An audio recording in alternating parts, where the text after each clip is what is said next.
Welcome, everybody, to another episode of Amplify Your Business. Today, I have a special guest with me. It is Paul Cataford. He is the new executive director for Business Link. Paul, welcome to the show. Well, thanks, Lance. I'm happy to be here. So you've been with the Business Link now for about 2.5 months or so? Yeah, that's about right. I think officially started in July. Took a bit of holidays, but really been really digging in deep since beginning of August. Excellent. Well, we're going to get into Business Link and the role that it plays with this whole entrepreneurial ecosystem here in Alberta in a minute, but I always like to ask all my guests right off the top here, what is it that you think every entrepreneur should know? So if you've got 3 things there that you could fire at us, that would be fantastic. Either drawing from your experience working with entrepreneurs, or I also know you have been an entrepreneur yourself. And so drawing from your background, what are 3 things every entrepreneur should know? Well, I think the first one is their why, kind of their motivation, right? Why is it that they're embarking on an entrepreneurial path, and what do they hope to get out of it, and so forth. So really, like I said, the why really becomes critical. The second thing I think a good entrepreneur needs to understand is just a really good sense of self-awareness. What their strengths are, what they're good at, what they're not so good at, and so forth. Which really feeds into the third thing, which is what type of a team are they looking to build? What's their style? How are the people going to be interacting? Is it going to be a sole proprietorship, or is it going to be a partnership where you have interdependence, trust, respect, honesty? So I think those are the 3 things I look for in entrepreneurs, and that I look for in myself before I started up Zephyr. Yeah, fantastic. And I think this is one of the things that a lot of people don't understand, I think, is really what drives entrepreneurs, unless you are an entrepreneur sometimes too, right? And so I just love the fact that you have such a long history of being an entrepreneur, working with entrepreneurs.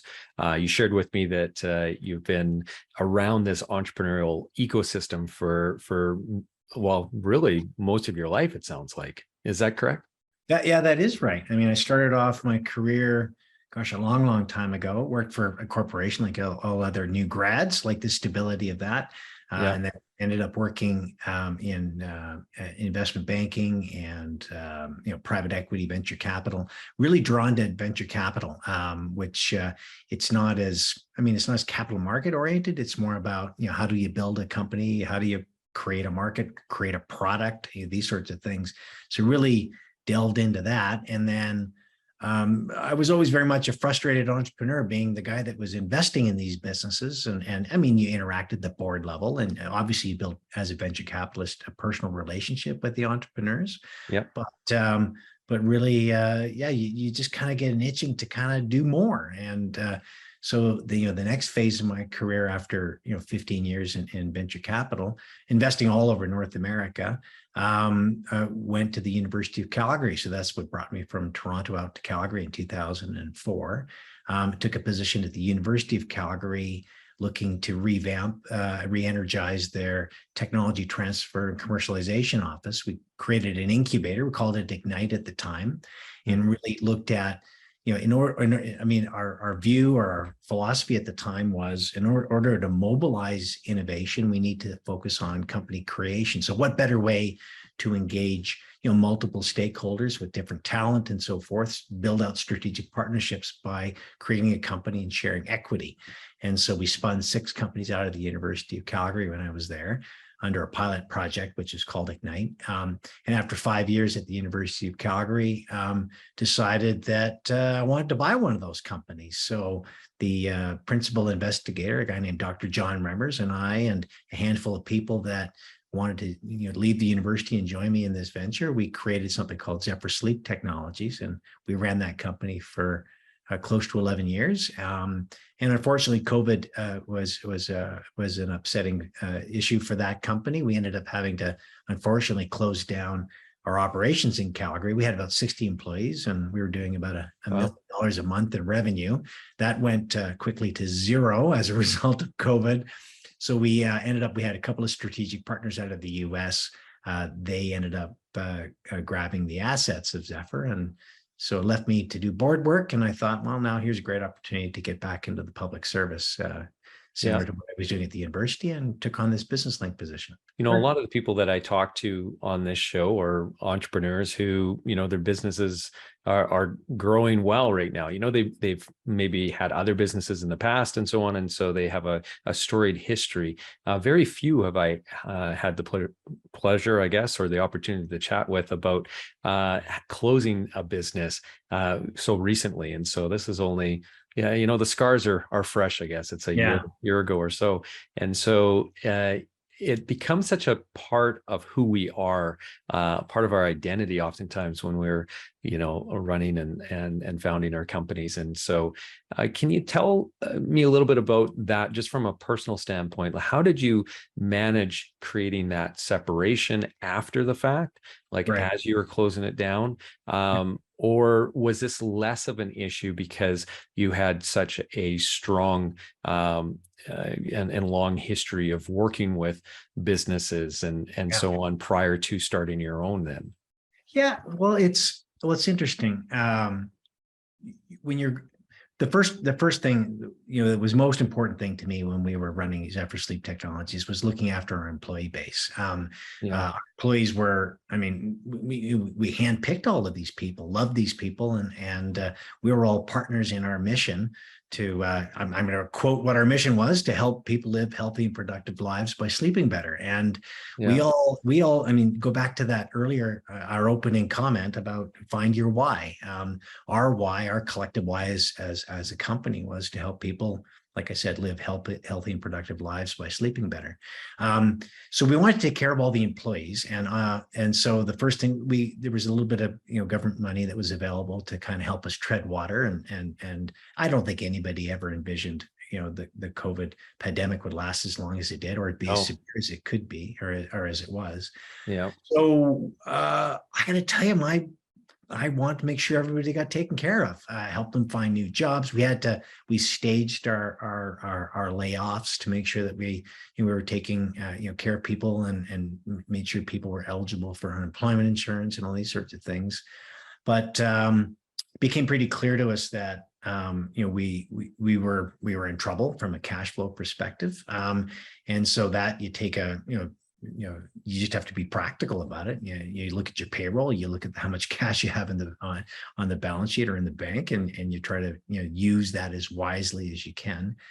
We were very upfront, transparent with our employee base, very upfront and transparent with our shareholders, and also with some of our corporate partners. And because our corporate partners were also in the dental technology business, they were suffering as well. And so it was in what I call an orderly wind down of the organization. We made sure everybody got, as best we could, properly looked after for severance and these sorts of things. And I personally, I probably got on the phone and helped people hire some of our people because they were very well regarded employee base, and they've sprinkled out amongst a whole bunch of other medical technology companies here in Calgary. So I think it was a soft landing to a large degree. But I will tell you, I'll put my venture capital hat on. It's no surprise to anybody that 20%, I forget the statistics, but 20% of new technology ventures fail within a prescribed period of time. There's usually reasons for that: dependencies on other technologies, market not growing as fast as you would think it would grow, lack of expertise, lack of the ability to develop products within a timely way. There's a whole bunch of reasons why we shut businesses down. I'll tell you, as a venture capital guy sitting on the board, it's a lot easier to say, this dog's not hunting. I think we should, think about shutting it down or pivoting into something different, as opposed to when you're the entrepreneur, CEO, founder, and you're looking at these people in the eye saying, gosh, we're having a really rough quarter here, folks. I think we have to make some changes. So being an operator entrepreneur is a challenge. Part of the reason why I took on the Business Link challenge is to help entrepreneurs out. I've got more respect for entrepreneurs than any other class of person here in Alberta. And And Yeah. part of the thing, I think Business Link, the other reason why I really took on the role is entrepreneurs need support, and we've seen a lot of challenges over the last 3 years. Now entrepreneurs are having to deal with inflation, which they haven't had to deal with in 20 years. How do we build a community of entrepreneurs and small business owners here in Alberta that have the resiliency to weather some of these impacts and so forth? And so this is something I'd like to explore and help these entrepreneurs and small business owners out. Yeah, and when I look at your history and hear your background, I think that whoever was doing the headhunting anyway for the executive director role, I don't think could have probably picked a more ideal candidate for really what the Business Link needs. And so, as you're saying, this role that you're in now, you really are there because you want to support entrepreneurs. The Business Link, how many years has the Business Link been around now? It's Well, a lot of years, right? yeah, I think it's over 25 years. I think we celebrated our 25th year in service. I think last year, it was in last year's annual report. Yeah, which is just absolutely incredible. And so I'm actually an alumnus of the or alumni of the Business Link programming, actually, because when I was starting my business, an earlier version of my business, I guess, I spent a lot of time in the Edmonton Business Link facility and talking to the experts there and helping with the research and the business planning and everything else that was going into what I was trying to create. And so I'm a huge believer in the role that Business Link, as well as all the other support systems that are out there right now for entrepreneurs in our province. It's just really, if we can stimulate more entrepreneurs, we can solve a lot of problems, whether that is, from an economic standpoint or also from a social standpoint, because I've said many times, and I think I've said it on this show before in the past, is that entrepreneurs are and small businesses are the backbone of our economy, but they're also the backbone of our society, because it's all of the things, all of the organizations, all of the charities and not-for-profits and groups out there that are looking for support. We're the doors that they come and knock on, and we're the ones that step up and actually help with that. And so it's just so much more important. It's way beyond just the individual business itself. And so I appreciate the fact that you're stepping in and really trying to lead this organization into what it's going to be and the relevancy that it's going to have as we're all coming out of COVID and this new reality, like you said, with inflation and all this economic uncertainty around the globe right now. So speaking of just that in general, what role, in your opinion, is Business Link going to have, I guess, in supporting and fostering new entrepreneurs and the growth of existing ones? Yeah, I think, thanks for the question. It's, I think the role that Business Link plays is, let's go back to, why people become entrepreneurs. I mean, I gave you my why or my why, but, in a lot of cases, small business owners, entrepreneurs, start up businesses because it's not something that they'd like to do. It's something that they have to do. In many cases, entrepreneurs and small business owners aren't formally educated in business. They aren't formally educated in, cash flow and all these things. I learned it, doing my master's degree in business. A lot of people just want to run a business. And so I think the role of Business Link is, in a non-traditional way, educate and support entrepreneurs on how to build a sustainable business and then how to build resiliency within that business.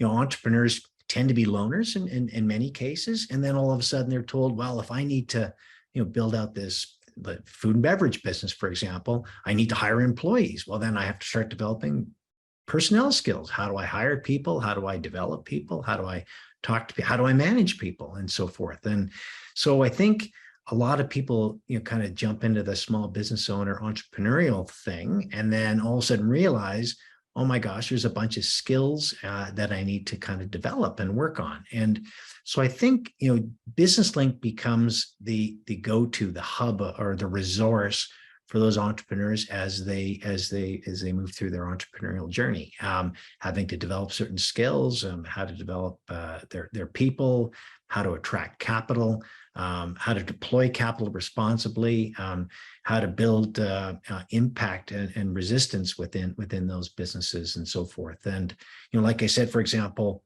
many of the entrepreneurs that are out running businesses today have never had to deal with, limited supply chains and inflation and raising prices within their environment and so forth. And they're looking for answers to this stuff. And it's not, you can hit up YouTube if you like, but there's just not a lot of resources for that type of thing. And so BusinessLink provides the resource that people can ask these types of questions, and we'll share with them what we know, and also point to other entrepreneurs that have gone through similar experiences that are willing to share them.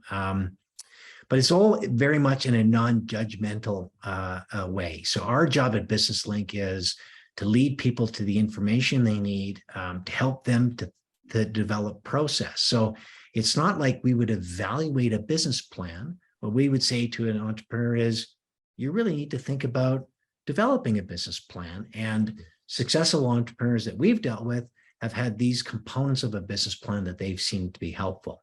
But like I say, we're not judgmental. We can't say to somebody, that's a bad business plan idea. And what we say to people is, hey, listen, if you want to start up that business, this is a process that works for other people that have started up comparable businesses. And so, like I said, in a non-judgmental, non-confrontational way, we provide the resources that entrepreneurs need to have access to as they go through their entrepreneurial journey. Yeah, and one of the things that you touched on was resiliency. You were talking about just the need for entrepreneurs to develop that, and especially in these uncertain times, the volatility creates even a greater emphasis, I think, on resiliency skills and ideas and just methods and systems and so on to really embed that within each of our businesses. So. Right. I'd love to hear from you what you think are some of the key things that are going to help businesses become more resilient over this, next 1 to 5 year or 3 years stretch. And in your mind, with all the uncertainty that we're facing right now, the things that we do know today, I guess, that are going to be challenges for tomorrow. Yeah, I think one of the first things you have to work on is focusing on your team dynamics. I think there's a lot of uncertainty, as you point out.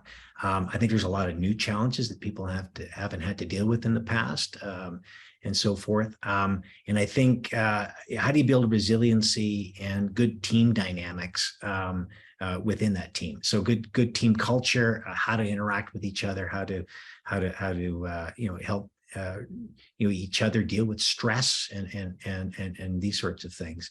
I think that's the first thing is, how do you build a resilient team? And I will tell you, being an entrepreneur, there's probably nothing more lonely than, looking at limited cash flow and limited cash resources, but being able to share that with some of your colleagues, I think is in a productive, constructive way, I think is one way that you could build resiliency.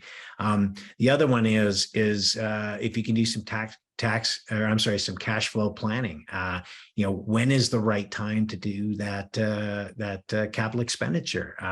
It's when you do have more predictable revenues or cash flow coming into the business. So I think it's about making the right decisions at the right time. And a lot of entrepreneurs don't do cash flow plans and so forth. So if they had that skill set, or we can help them deal with that, then they would know, now's the appropriate time to maybe make that capital expenditure or something along those lines. That would be the second one. The third one, I think, where we can add some value is really acting as a conduit, helping the government understand what types of programs are needed for funding stimulation and so forth, or other type of program development and so forth. I think that's another way we can help the ecosystem develop some resiliency. So I do know we as both the provincial and the federal government poured a bunch of capital or funding into entrepreneurial small businesses across the country, and particularly in Alberta. And they're finding now that maybe a better design of some of that capital funding and programming might have been a little bit more effective, more useful. So I think what we need to do now as Business Link is talk to our entrepreneurs, see how they used some of the funding and some of these programs, and then look for ways to maybe work with the government to come up with new innovative programs to really drive stimulation and activity. We've got two programs that we've recently taken on and launched. One was the DEP, the Digital Economy Program, originally created by the government of Alberta, and that was to help entrepreneurs, most retail or anybody that has any type of customer retail facing. How do you take some of those products and services online? And so a lot of entrepreneurs hadn't really thought how to move things online. And so the Digital Economy Program was stimulating that type of activity. And recently we've become delivery partners with the federal government's CDAP, or oh gosh, I guess it's got to come back to me right away. CDAP is the Canada Digital Adoption Program. It's a $2,400 micro grant program, and we're program delivery partners on that. And that's helping small business and entrepreneurs, look to deploy e-commerce capabilities or promotional capabilities online, and that's another response to a post-COVID world where we're having to rethink, how do we interact with our customers? How do we promote our products and services where people aren't walking around, strip malls and so forth and so forth. So I think we've got some challenges. I mean, a post-COVID world, there's a new normal, and we are there to help our entrepreneurial and small business base understand how to stick handle their businesses in this new world. Yeah. We had Matt Hill, one of your specialists there at Business Link. He came in and talked to us a little bit about both of those programs earlier in the spring. And so for our listeners, if they wanted to go back and listen to a little bit more in depth as to what those two programs are all about, just search Matt Hill and Business Link in our archive, and you'll be able to find that episode.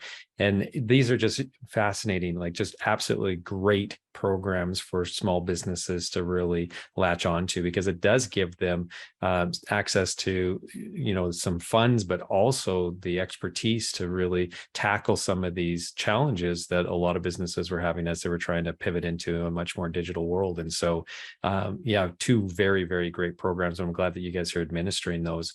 I'm curious from your perspective, Paul, with all of the experience that you have, working with entrepreneurs, being an entrepreneur yourself, and now, I mean, you're only 2.5 months into the job, so you're still probably scanning the environment there and really getting a lot of feedback from the constituents that you're serving right now. But I'm just curious, is there any gap? Like, if you could bend the ear of our next premier here in October, when that is going to be announced, what would you advocate for in terms of program or some sort of tool or resource or incentive? What might the government focus on next that you have identified as being a bit of a gap in the market right now for supporting entrepreneurs?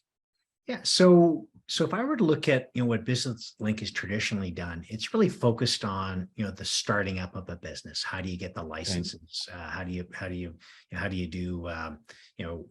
raise some capital initially? How do you sign a lease? How do you build a startup business plan? And what components of the business plan are useful, et cetera. I think we've been focusing mostly on the startup component.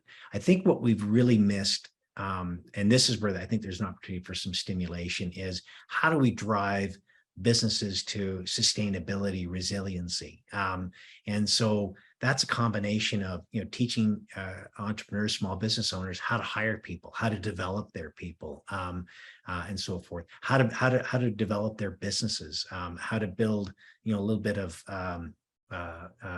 some extra padding within those businesses, how to drive practical cash flow plans and so forth. So I think what I'd like to focus on a little bit more is I think where the impact is not how many businesses we start up in the province, but how many businesses that we drive towards sustainability. And so a lot of people become entrepreneurs, small business owners, because they're trying to support a particular lifestyle. And in many cases, these entrepreneurs are looking to pass this business over to another family member and maybe sustain generations of a family, and so forth. I think we can help small business owners and entrepreneurs think along those lines and do some personal development along those lines. So looking to partner with some of our university partners, SAIT, NAID, Mount Royal College, Bow Valley College, et cetera. But remember, though, that entrepreneurs and small business owners, in many ways, they become entrepreneurs and small business owners because they haven't responded well to traditional ways of learning, traditional ways of teaching. So I think part of the challenge BusinessLink has is, how do we bring all of this content, this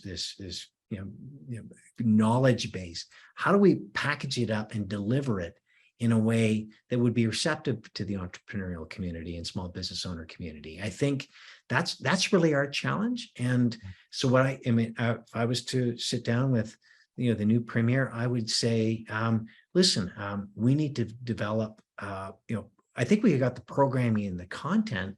How do we deliver this knowledge, know-how, and experience to the entrepreneurial small business community in a way that they'd be willing to where they would be receptive? I think that's one of the things that BusinessLink can do. The other thing that we can do is BusinessLink can help work with different diversified groups across the province.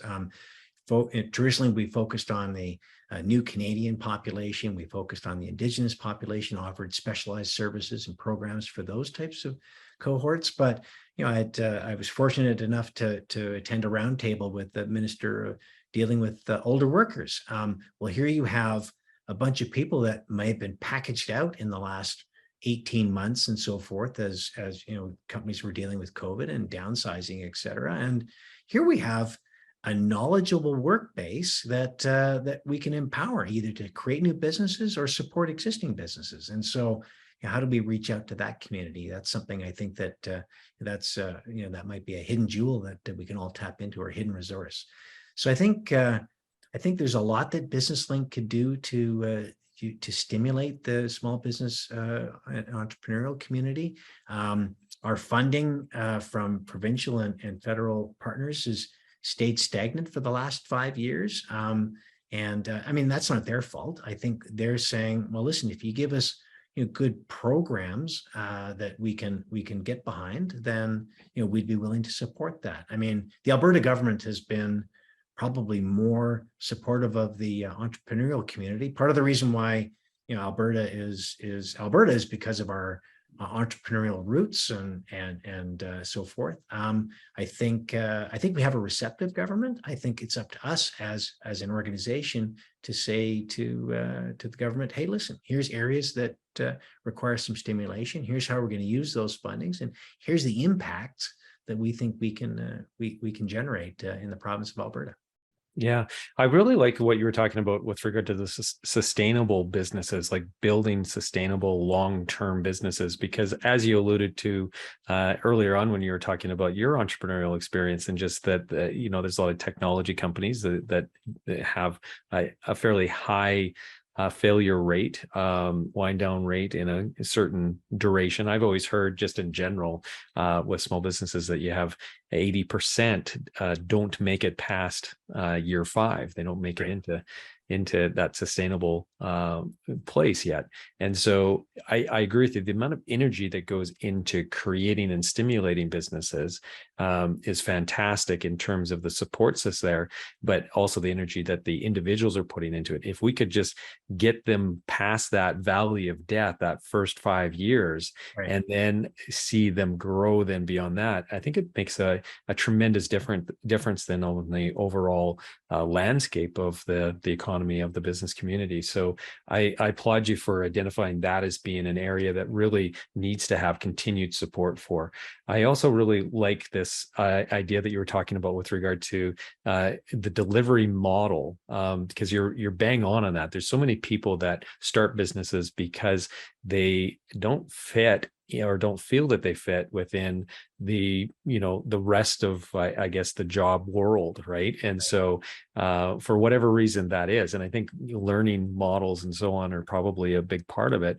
And so I love that you're trying to figure that piece of it out, because I think the delivery model, especially for Business Link, I mean, you guys are serving the whole province. You're rural and urban, and I know you do a great job of addressing all of those different diversified groups already, but it's a challenge, right? And so I'm finding then the pockets of people within there that are, really, this is the right path or the better path for them. So how do we get that information in their hands so they can really grow? Because the other point I'd like to make too, I think, is the entrepreneurs that we're serving are looking to build.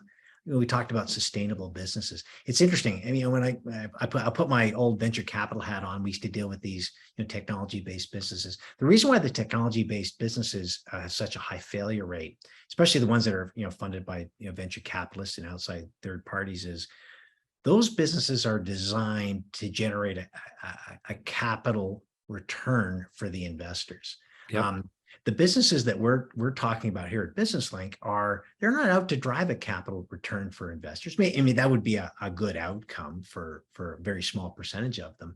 But really, what we're trying to do is generate and support businesses that are lifestyle oriented. I mean, we used to say, the bad word in venture capital used to be, oh my God, it's a lifestyle business. And the CEO and so forth is just trying to drive an income. How am I supposed to get a significant capital rate of return on my investment if these guys and gals are running a lifestyle business? It's interesting. You flip it the other way at Business Link. We want people to run a lifestyle business. We want them to build a sustainable lifestyle around this business offering, and the impact. I mean, to your earlier point, I thought you were spot on, is, my impact, I'm a citizen of Alberta living here in Calgary. What makes this such a great place to live is because of the restaurants I go to. It's the farmers market where I get my food. It's where I buy my clothes. It's the entrepreneurs that are, and I'm a big, support local type of a guy. The businesses that make this such a great place to live, and the people that run those businesses are what Alberta is all about. And the opportunity to support some of those folks, is particularly rewarding. Yeah. One interesting article that I just recently read, they were saying that there's so many people through COVID now who and after COVID who are working from home, and they're actually they're finding that a lot of people are starting up a lot of these little side hustles off the side of their desk, because they have a little bit more time, because they're not having that travel time, and a little bit more autonomy with and flexibility with their schedules as well. And so that not only are some people starting one little venture, but there's others they were discovering in this article they were talking about, they were starting multiple little side hustles off the side. I don't know how anybody's managing multiples, but hopefully they're still clocking in their hours for their employer. But regardless, I think that that's also a really interesting opportunity when we circle back to what you were talking about, the deliverable or delivery model of the knowledge that you guys are trying to impart upon, and the training that you're trying to provide entrepreneurs. I think that's also an area that there's tremendous opportunity there, because there's going to be so many people who have this extra little bit of time in their day where they can start to actually do things, and they have a desire to do those side hustles that can become lifestyle businesses that can then grow into more substantial size businesses that really help drive employment and the economy and everything else. So I would encourage, from a diversity standpoint, Right. looking really at a lot of those opportunities, okay, because they're already working their full-time jobs and they're doing the Right. side hustle. Now, how do we reach them? I think is going to be really a key part of the future puzzle, I think. Oh, I totally agree. It's, I mean, look how things have evolved, right? I mean, who actually opens up the manual when they buy a new tool or Yeah, something? It's they hit the YouTube page and see how other people isn't use that the truth? it. Yeah. And that's, I mean, that's how people learn, right? By demonstration and use and so forth. But Yeah. it's, no, I think you're spot on. You know, people are more amenable now to not only meeting online, but interacting online. I think, you know, the days of, I mean, we'll still have conferences and get-togethers because, I mean, you Yep. really can't take anything away from that personal touch. Yep. However, you know, there are other more effective ways to deliver kind of just-in-time content in a form that people can use it and on an as-needed basis and on a timely basis. So I think what we're going to, you know, what we're looking at doing at Business Link is trying to move some of that, more of that content online. I think one of the challenges we have, we got some more work to do, and maybe there might be an opportunity here to get some development dollars from some of our government partners, but more interactive type of work. So it's one thing to, you know, be pointed to a website to look at, you know, what components are needed in a business plan. We've got our interactive business plan builder. I think it's, I mean, it's version 1.0, so call it what it is.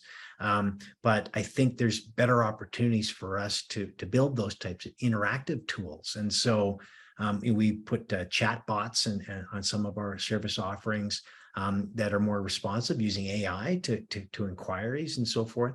I think, you know, the days where somebody would say, I'm interested in starting a business, and then we would send them 20 URLs to do, you know, links and read this stuff. Let's be honest, entrepreneurs don't have the time, energy, or desire to read and chase down 20 links. They want to interact with an individual and say, or maybe another entrepreneur that's been there, done that. So our Yep. peerpreneur program is a good one. One of the things I'm really excited about launching sometime in 2023 is I'd like to create an Alberta-based entrepreneurial advisory board of 50, 75 entrepreneurs that have been there, done that, and let entrepreneurs that you know, want to ask talk to another entrepreneur. And Yeah. so we would, once again, we become the conduit for, you know, that type of activity. Yeah.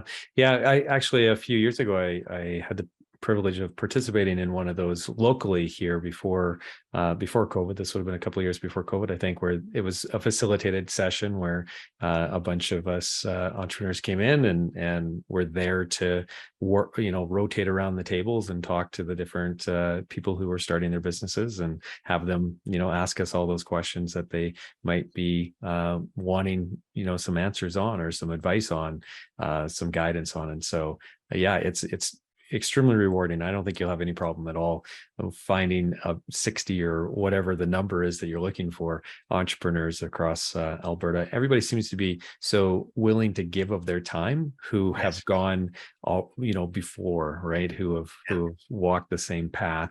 And that's what we do in this show, really. I mean, the purpose of the show is to talk to entrepreneurs and have them share their stories so that we can tease out some of the lessons, some of the learning, some of the things there. It's like, you know what, I wish I would have known that, or now that I know this, I would have done this slightly differently, or this was a hurdle that I had to overcome. This is how I got over that hurdle.